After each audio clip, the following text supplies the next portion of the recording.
Hello everyone and welcome back to my channel. So today I'm actually going to talk about something I probably should have talked about in June, but you know, life happens and here we are today and I'm finally telling you the story of when I went to the Cher Show when it was pre-Broadwaying in Chicago. Pre-Broadwaying, is that even a word? I don't know. In Chicago, and Cher was there, actually there. So I'm going to give you a little background on why I was there that day when Cher was there that day.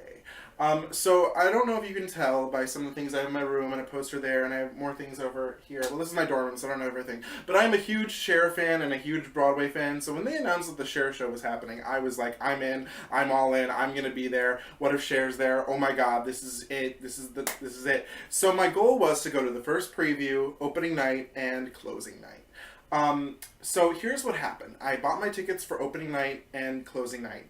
However, here was the problem. My favorite comedian, Kathy Griffin, who is actually pictured right back there, was going on her Laugh Your Head Off world tour, and her stop for Chicago ended up being that night of opening night. So I said, you know what, I'm seeing it twice, I'll just go see Kathy and it'll be fine. And like, the chances of Cher showing up are slim anyway, so you know, I didn't think it was that big of a deal. However, the 2 weeks before, I noticed that the tickets were still a lot cheaper than they were before they opened, because after they did, it ended up that they were a lot more.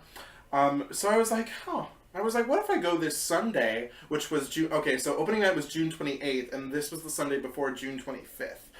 So I was like, what if I go that Sunday? Because there was a third row seat that was labeled as limited view, which it really wasn't, in the orchestra for like $38, I think.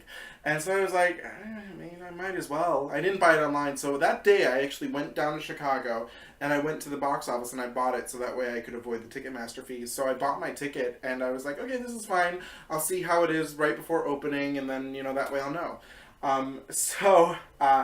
Coincidentally, this was, I think maybe this was 1 or 2 weeks after the first preview had happened, so I think it was like maybe at least 1 or 2 weeks since my review of the show had been up. So when I was there, I was third row to the right. And if you've been in the Oriental, I guess you'll know where I'm talking about, but you know, imagine a theater, third row to the right.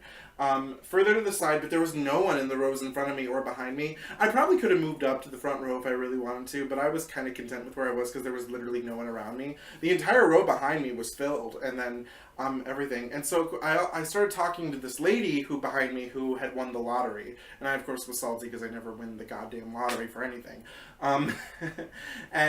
So basically I was talking to her, and then I noticed this guy was like trying to, and this is before the show started, was trying to like catch my eye, and I really didn't know why, but I don't really like talking to people. So I was like pretending I didn't see him, but I actually did, and then I ended up looking at him, and he's like, I saw your review on YouTube, and I was like, oh my god. Honestly, when people say that they've seen me on YouTube, I'm like, well, what did you see me say? Like, when, because, you know, I'm like, what did I say? What did I say in that review? Was it bad? Was it good? I remembered it, too, and it was like, I was very nice about it. I said there were problems that should be fixed, but I loved it no matter what, and so he was really nice. He said that he kind of agreed with a lot of the things that I said, so, because I guess he had seen it before, too. I don't remember exactly. Okay, but so then Act 1 happens, and everything was as normal. It was just a normal day in the theater. So then it was intermission. I went to the bathroom as I was doing, I don't know why I'm telling you that, but, so then that happened. Then I went back to my seat for, the second act. And I was talking to the lady again, and she was really nice. And, so then Act 2 starts, and basically at the time, with how Act 2 began with the Cher Show, it was like the Napoleon and Josephine, I think was the name, but it's, you know, Sonny and Cher. And so Act 2 is literally starting, like the orchestra is playing, and then all of a sudden I hear like this giant scream of like of people in the background at the end of the theater, and I'm like, what the heck? So I'm looking over, and I see the first thing I see is the black hair. And so basically, with how the Oriental set up, there's like a middle section, the 2 rows to get to it, and then the side. So I was on the side, so it was the row right next to me to get out in the main way. And I was like, what? My first thought is that, oh, they changed the opening of Act 2 where Cher comes through the audience. Like, that would be fun. That's cool. But then, like, I was like, well, why would the audience go that freaking crazy? Like, because I think at the time it would have been Teal Wicks, and I don't think, like, they would have been, like, freaking out. And then I'm looking, and then that's when I realized that it was Cher herself walking into the theater.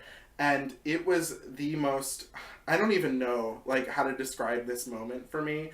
But like she was literally less than 10 feet away from me by the time she was walking. So she's basically and keep in mind, Act 2 is starting. Like there's literally people on stage talking, and Cher is walking down the aisle and goes into like I think it was like a maybe 10th row or like 10th between 5th and 10th row in the thing, and she was the seat right next to the aisle seat. And I couldn't believe it. And so the audience is like freaking out. And I'm freaking out. I'm like screaming, like, oh my God. And then it's like, I was like, what is she gonna do? Is she gonna say anything after this? And I just didn't know what to do. So the whole show, like from where I was sitting, if I just turned like like this, my eyes were directly on her. So I'd be like watching Act 2 and then I'd be like, I just was like, do I watch Cher right now, watching the Cher Show, or do I watch the Cher Show? It was honestly like I didn't know what to do in that moment. So it was just like that was. I mean, that was really the gist of it. Like I was sitting there and I was like, watching. And so at the time, I don't know how the show was still ends. I know at the time it ended with Take Me Home, then Bows, and then a little Believe reprise. So basically, after Take Me Home left, she ran out of there with security, and so yeah, then she left, and then I didn't see her at the night show because I saw the matinee. She made like an actual appearance, like it was before Act 1, and like she came in and was like, "Hi." This was kind of more like a let's see how sneakily I can get into this, but still make a statement. One which I find a lot of people weren't there, at least that I've seen online. I found a picture someone took, which I also have on my Instagram, which you can follow, which is salrocha_18. Shout out to that. And it was just such a like a crazy, crazy moment because I meant to go to, if I had gone to like see the opening night, I wouldn't have seen her like in person. So it was kind of like a meant to be thing. That's the way I see it. Because coincidentally, Kathy Griffin's show didn't start till 8 when opening night happened, and so I got there hella early because I was like, if she shows up again, I'm gonna be here. But like this opening night was like so uneventful. Like I was shocked. There was no red carpet. They usually put out a red carpet for opening night. They did it for First Wives Club when I was there for that, and they had nothing. There was no real celebrities or any. There was no one there. Paul Wardnick was there coincidentally, and I saw him. You know, the guy from Broadway.com, in case you don't know, just prefacing that. And he was there, and I wanted to say hi to him, but I didn't like want to be like, hey, I watch you on YouTube and whatnot. And then actually that day at the stage door, I went to, or the same day I saw it when Cher was there, I went to the stage door, and that was when like a bunch of the cast had come out, and they were like, oh, we saw your review on YouTube. And I was, again, in my head, I'm like, what did I say, Sal? What did you fucking say that could incriminate you right now? But they were all really nice. They loved what I said about the show, that it needed, like, it still had a lot of things to do, and like everything. They were so sweet. God, it's such a great cast, and I just can't describe to you how much I love this show. From what I've read, from what they've changed, I'm not too thrilled with a lot of the changes that they've made, at least from what I've read on Broadway.com, or BroadwayWorld.com. I haven't seen anything yet. I've only heard what people said and what people wrote has changed. The biggest thing for me that is like, I can't believe that this has happened, is that they cut the ballad version of Believe out. And that is like shocking to me because like when they said, there were articles that wrote about how they were going to do this for Chicago, how it was going to be a ballad, and I was against it so wholeheartedly. I was like, I want the dance pop version of Believe. I don't want a ballad version. But the moment that Stephanie J. Block sang it, I was like, I'm hooked. This is the most brilliant thing I've ever seen live on stage, was seeing that. So I'm really disheartened that it's cut. I really don't think it should have been cut, but that's my opinion, and I can't really change what they do because I'm, you know. But I think that there was an audio floating of it around YouTube, and if you get the chance to see it, go listen to it, and you're gonna be like, wow, I cannot believe they cut that. But yeah, so I might see the Cher Show again in March on Broadway. Who knows? We'll see. But you know, nothing's definite.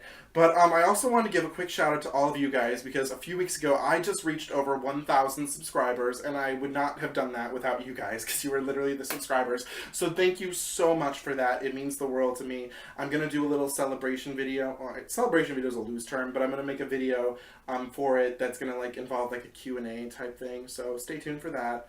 And I do mean that I'm gonna do it like maybe within this next week, because I want to like So thank you for watching this. I know a lot of people were really interested in seeing like what happened the day Cher was there at the Cher Show. So yeah, thank you guys so much. Be sure to comment, rate, and subscribe. That is such an old thing to say, but you know, please do so.